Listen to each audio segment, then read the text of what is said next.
Nós vamos ler 2 Crônicas 34, versículo 14. Mas antes, olha para mim, por favor, para você entender a história do rei Josias. Ele foi filho de Amon, e o pai dele não fez o que era reto perante Deus, mas ele não seguiu o mau exemplo do pai. Ele olhou para Davi e seguiu o bom exemplo de Davi. Ele começou a reinar muito cedo. Ele tinha 8 anos e ele começou a fazer as coisas certas. Só que ele não tinha acesso à palavra de Deus. Nessa época não existia a Bíblia impressa como hoje. Não tinha a facilidade que nós temos hoje. Hoje você tem as Bíblias baratas. Hoje você tem Bíblias no celular. Hoje o que não faltam são Bíblias. E ele pediu para que restaurasse o templo. E quando foram restaurar o templo, acharam o Pentateuco. Você sabe o que é o Pentateuco? São os primeiros 5 livros da Bíblia, escrito por Moisés. Então foi achado o Pentateuco.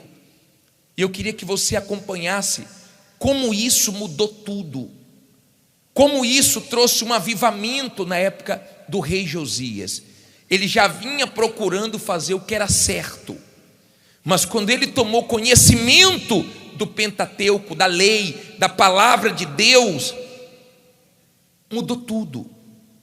E eu queria meditar com vocês sobre isso. Eu vou ler um pouquinho hoje mais do que o de costume, mas nós vamos ler do versículo 14 ao 28. Diz assim: e tirando eles o dinheiro que se tinha trazido à casa do Senhor, Ilquias, o sacerdote, achou o livro da lei do Senhor, dada pela mão de Moisés. E Ilquias respondeu e disse a Safã, o escrivão: achei o livro da lei da casa do Senhor. E Ilquias deu o livro a Safã. E Safã levou o livro ao rei e deu-lhe conta, dizendo: teus servos fazem tudo quanto se lhes encomendou. E ajuntaram dinheiro que se achou na casa do Senhor e o deram na mão dos superintendentes e na mão dos que faziam a obra. Além disso, Safã, o escrivão, fez saber ao rei, dizendo: o sacerdote Ilquias entregou-me um livro. E Safã leu nele perante o rei. Sucedeu que, ouvindo o rei as palavras da lei, o que é que ele fez? Rasgou as suas vestes. E o rei ordenou a Ilquias e Aicão, filho de Safá, e Abdom, filho de Mica, e a Safá, o escrivão, e Asaías, servo do rei, dizendo: ide, consultai o Senhor por mim e pelos que restam em Israel e em Judá, sobre as palavras deste livro que se achou, porque grande é o furor do Senhor, que se derramou sobre nós, porquanto nossos pais não guardaram a palavra do Senhor, para fazerem conforme a tudo quanto está escrito neste livro. Olha para mim, por favor. Eu vou continuar lendo, deixa a Bíblia aberta, mas eu quero te explicar isso aqui. Quando começaram a reformar o templo, acharam o Pentateuco e trouxeram para o rei, e ele pediu para que lessem a palavra de Deus para ele. Quando ele começou a ouvir, que ele entendeu que o povo estava fazendo as coisas erradas e que ia vir juízo de Deus, ele rasgou as vestes. Impactou ele. Ele vibrou com aquela palavra mexeu com ele. Ele só tinha 5 livros da Bíblia, Você sabe que a Bíblia são 66 livros, escrito em 1100 anos por 40 autores diferentes, de culturas diferentes, em épocas diferentes, mas toda a Bíblia escrita por homens, ela foi inspirada por Deus.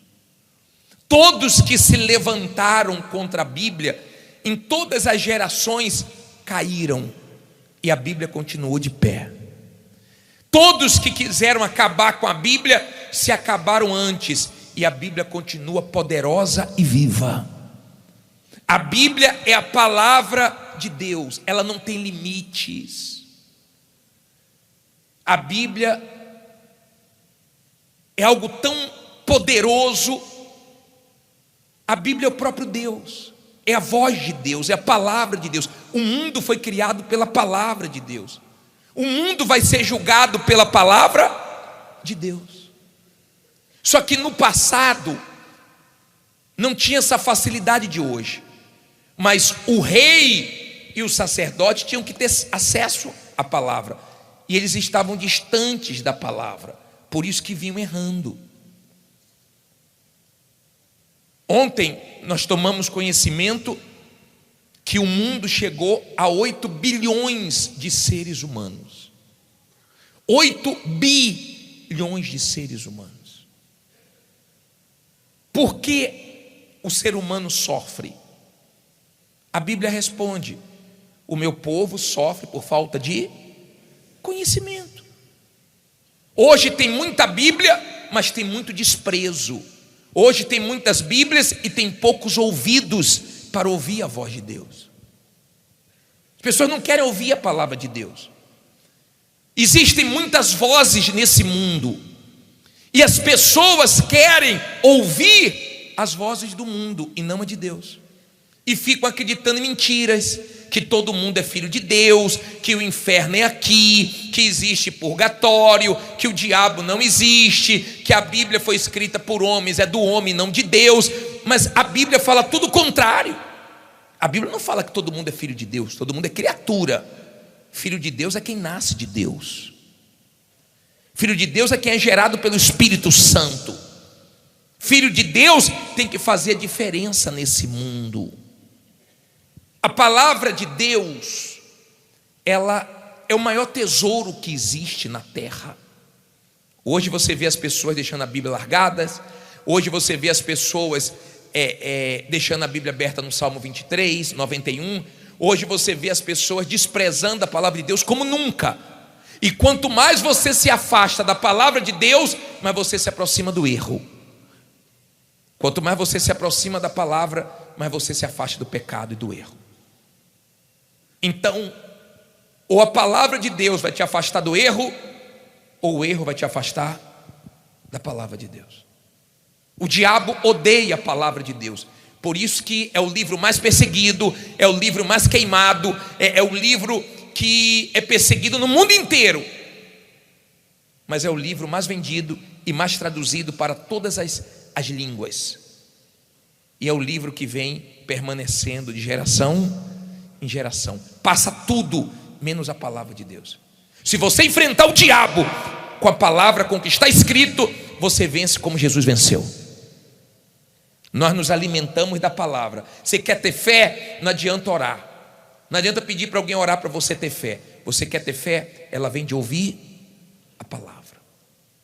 A palavra é que fortalece, a palavra é que edifica a igreja, que anima. Eu amo a palavra, eu amo a palavra. A palavra de Deus é tudo. A palavra de Deus é que mudou minha vida. Um dia, um filho de Deus pregou a palavra para mim, e os meus olhos se abriram. Por isso que a minha vida hoje é pregar a palavra de Deus.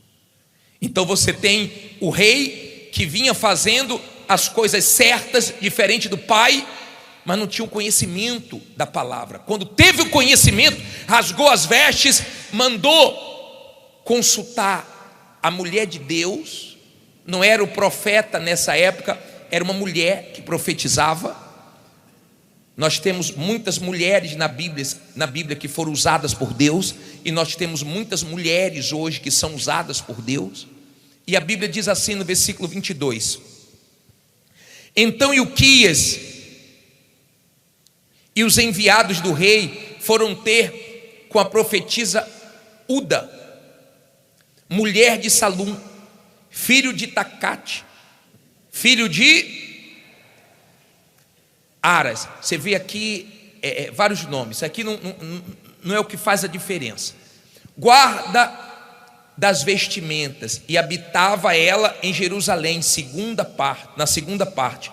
E falaram-lhe a esse respeito. E ela lhes disse: assim diz o Senhor Deus de Israel: dizei ao homem que vos enviou a mim, assim diz o Senhor: eis que trarei mal sobre este lugar e sobre os seus habitantes, a saber, todas as maldições que estão escritas no livro que se leu perante o rei de Judá, porque me deixaram e queimaram incenso perante outros deuses, para me provocarem a ira com todas as obras das suas mãos. Portanto, o meu furor se derramou sobre este lugar e não se apagará. Porém, ao rei de Judá, que vos enviou a consultar o Senhor, assim lhes direis: assim diz o Senhor Deus de Israel, quanto às palavras que ouviste, porquanto o teu coração se enterneceu e te humilhaste perante Deus, ouvindo as suas palavras contra este lugar e contra os seus habitantes, e te humilhaste perante mim, e rasgaste as tuas vestes, e choraste perante mim, também eu te ouvi, diz o Senhor. Eis que te reunirei a teus pais, e tu serás recolhido ao teu sepulcro como? Em paz, e os teus olhos não verão todo o mal que hei de trazer sobre este lugar e sobre os seus habitantes. E tornaram com esta palavra, com esta resposta ao rei. Olha para mim, por favor. Você entendeu? Ela consultou a Deus, e Deus disse assim, para os mensageiros: avisa o rei que leu essa palavra, que o Senhor viu ele rasgando as vestes, chorando, se arrependendo, e diga para ele que o mal vai vir sobre a terra, não tem jeito, mas ele pode ficar em paz, que eu vou guardar ele. O que eu entendo aqui? Esse mundo vai pegar fogo, esse mundo está entesourado para o fogo, esse mundo já foi destruído com água na época de Noé. Deus jurou que não seria mais com água e disse que o mundo estaria entesourado para o fogo. Esse mundo está perdido. Bispo, e por que eu só prego o evangelho? Porque quando eu prego a palavra, é dessa pregação que a pessoa se enxerga, é nessa pregação que a pessoa muda, que a pessoa se arrepende, que a pessoa se volta para Deus, que a pessoa é salva. Por isso que eu prego a palavra. Enquanto nós vivermos nesse mundo, se guardarmos a palavra vai nos guardar. Pode acontecer o que for, Deus vai nos poupar, nos preservar. Como diz em Apocalipse 3, versículo 10, deixa eu colocar no telão, coloca para mim, por favor. Diz assim, porque eu vou voltar, deixa a sua Bíblia aberta onde estava.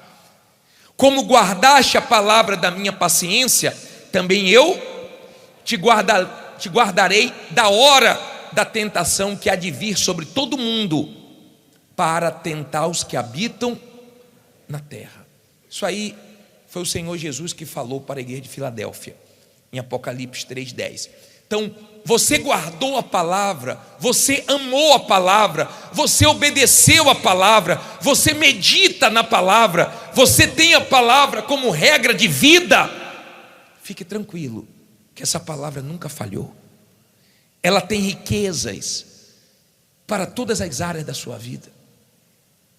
A lei do Senhor é perfeita e restaura a alma. Tudo que o diabo destruiu, desde a alma, qualquer coisa na sua vida, a palavra restaura. Só que Josias só tinha 5 livros, ouviu a palavra e rasgou as vestes e mudou. A minha tristeza é saber que tem gente aqui que já ouviu tantas palavras e não muda. Ouve tantas palavras e não larga o pecado, não larga o erro. Tem gente que está largando a palavra, está largando a igreja por causa do erro, mas não larga o erro por causa da palavra. É uma pena que você não deixa essa palavra te lavar. É uma pena que você não deixa essa palavra te mudar. Quando você medita na palavra, quando você lê a palavra, Deus vê a sua sinceridade, a sua intenção, se há verdade em você ou não. Eu sei que tem gente que está aqui para ouvir a palavra, ela ama a palavra, ela é guiada pela palavra, ela se fortalece com a palavra. Uma palavra, às vezes você está atribulado, você vai na Bíblia, um versículo salta aos olhos e te enche de esperança, de alegria, de força, porque a palavra de Deus é o nosso alimento, é o pão nosso de cada dia. E eu quero te encorajar a obedecer essa palavra. Eu quero te encorajar a ler essa palavra todo dia. Quem lê a Bíblia todo dia? Que bispo, todo dia eu leio a palavra de Deus. Faz assim, levante a mão, faz assim. Eu fico feliz com isso. Mas fico preocupado com você que não lê a Bíblia todo dia. É todo dia, não é um dia sim, outro não, é todo dia. Para mim isso é sagrado. Não só uma vez por dia, mas pelo menos uma vez por dia. Todo dia você pode ler. Não seja um cristão relaxado. Não importa quando você vier para a igreja, não importa o pastor que está fazendo culto. Você pode se identificar mais com um pastor do que com outro, mas por favor, o que abençoa a sua vida não é o pastor que está aqui, é a palavra que ele lê, é a palavra que você coloca em prática. Nós cantamos, nós louvamos, tudo isso é importante, mas não adianta cantar, louvar, se não tiver o quê?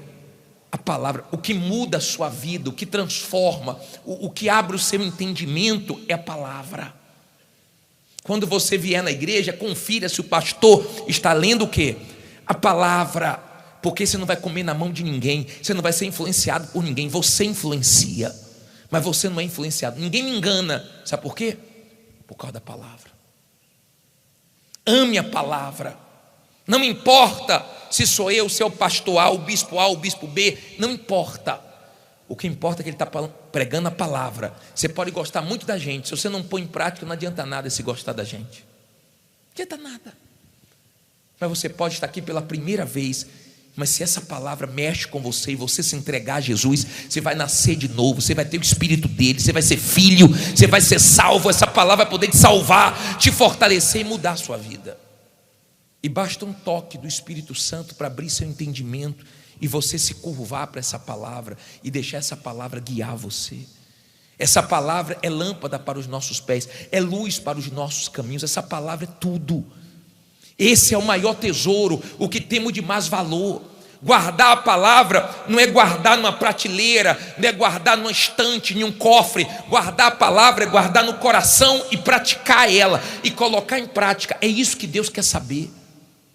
Tanto Deus quanto o diabo está agora olhando para você, para ver o que você vai fazer com a palavra que você está ouvindo. Se você não vai fazer nada, para o diabo está ótimo você ter vindo aqui hoje, porque você não vai mudar, você não vai largar seu erro, seu pecado. Para o diabo está ótimo, porque o que você está ouvindo está entrando no ouvido e saindo pelo outro.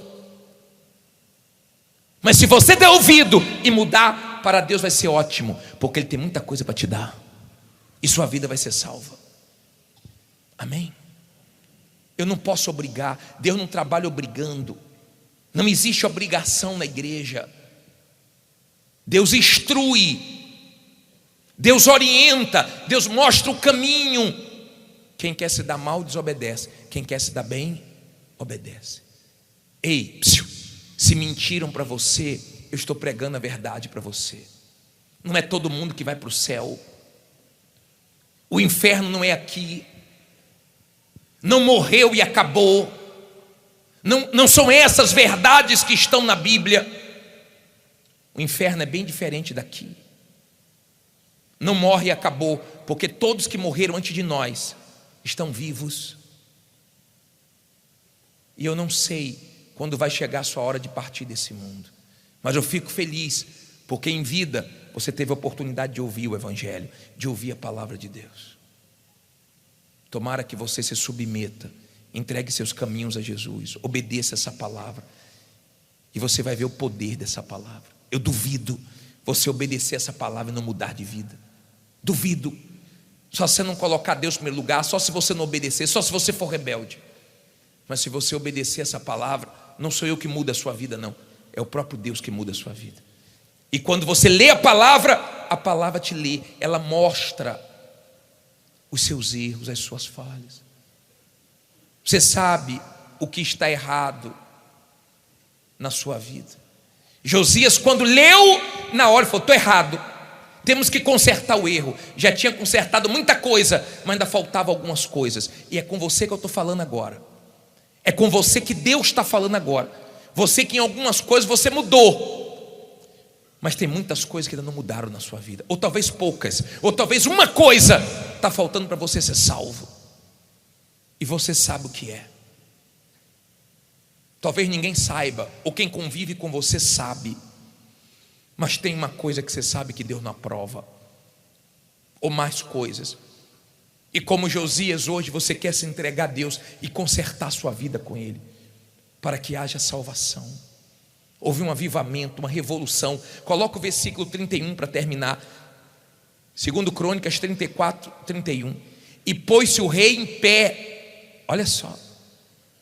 E pôs-se o rei em pé em seu lugar, e fez aliança perante o Senhor, para seguir ao Senhor e para guardar os seus mandamentos e os seus testemunhos e os seus estatutos com todo o seu coração e com toda a sua alma, cumprindo as palavras da aliança que estão escritas naquele livro. Ó, o que está escrito nesse livro aqui pode salvar você eternamente. Pode vir o que for nesse mundo. Se você estiver nessa palavra aqui, você está guardado, protegido.